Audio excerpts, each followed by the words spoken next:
Kementerian Hukum dan HAM melalui Direktorat Jenderal Imigrasi memiliki program yang terbaru, yaitu membentuk desa-desa binaan imigrasi, di mana di setiap lingkungan kerja kantor-kantor imigrasi itu wajib dibentuk desa binaan.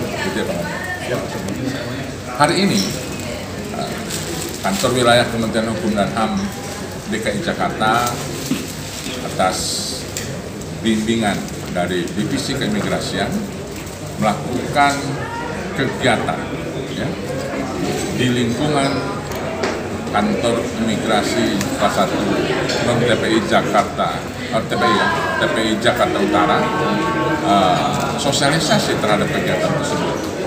Tujuan kegiatan dimaksud adalah agar masyarakat di lingkungan atau wilayah kerja kantor imigrasi TPI Jakarta Utara memiliki pemahaman yang sama terhadap bagaimana mensikapi adanya situasi yang memungkinkan masyarakat menjadi korban terhadap upaya-upaya oknum maupun kelompok maupun kelompok-kelompok usaha yang beritikat melakukan kejahatan TPPO maupun TPPN, di mana hal ini hingga saat ini masih terjadi.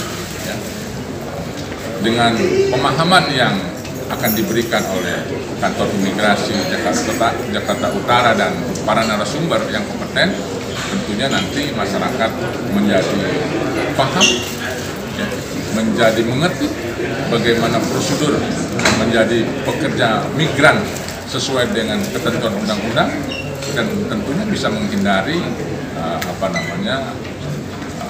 upaya-upaya ilegal yang dilakukan oleh tidak bertanggung jawab.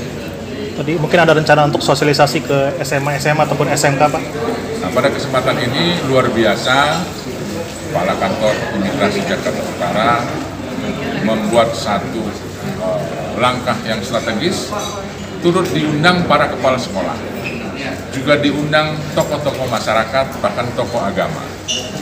Artinya Pak Kakanim ini melihat betul, memahami betul kebutuhan masyarakat.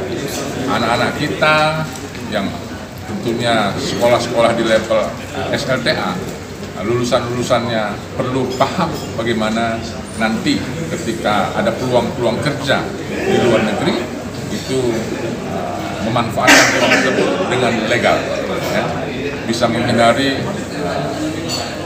tidak menjadi korban atas tindak pidana TPPO maupun TPPN. Dan yang pastinya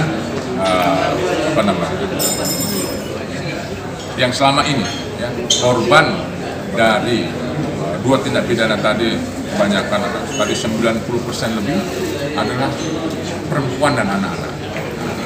Melalui sosialisasi ini kita berharap ke depan di Republik yang kita cintai ini tidak ada lagi anak bangsa, saudara-saudara kita yang menjadi korban. Apakah ada peningkatan jumlah kasus TPPO Pak di Jakarta sampai akhirnya dibentuk Satgas ini?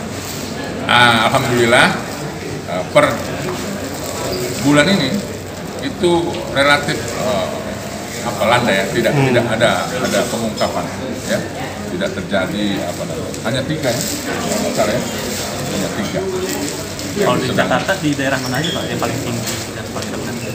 Ya, kita harapkan di Jakarta Utara ini tidak akan menjadi kantong, kantong-kantong pelaku TPPO TPPN, dan ya pastinya di Jakarta Utara nggak ada. Ya kalau dari data, ini data cukup lama sih sebenarnya, 2020-2022 itu yang cukup tinggi itu di Jakarta kemarin yang agak banyak Jakarta Timur, wilayah hukum Jakarta. Pak, biasanya iming-imingnya apa sih Pak? Apakah gaji besar gitu nanti mereka dipekerjakan sebagai apa Pak? Paling yang buruknya? Pasti mudah berangkat ke luar negeri, gaji besar, pekerjaan ringan, fasilitas yang fantastis, Dan semua ternyata itu tipu muslihat. Menyasarnya kaum perempuan ya tadi. Nah, itu yang sangat memprihatinkan. Ternyata kaum perempuan dan anak-anak saudara kita banyak menjadi korban. Jadi bisa menjadi korban trafficking juga ya Pak ya? Kekerasan seksual di sana. Oh iya, termasuk itu. Akhirnya seperti itu. Termasuk disebutkan juga banyak yang kerja ke sana buat judi online ya Pak. Itu Pak. Kenapa bisa seperti itu gitu? Kenapa bisa seperti itu ya kita tentunya nggak ngerti ya kan. Pastinya terpedaya. Mungkin ada upaya-upaya gitu Pak. Artinya ini salah satu bentuknya upayanya ini kita mencegah.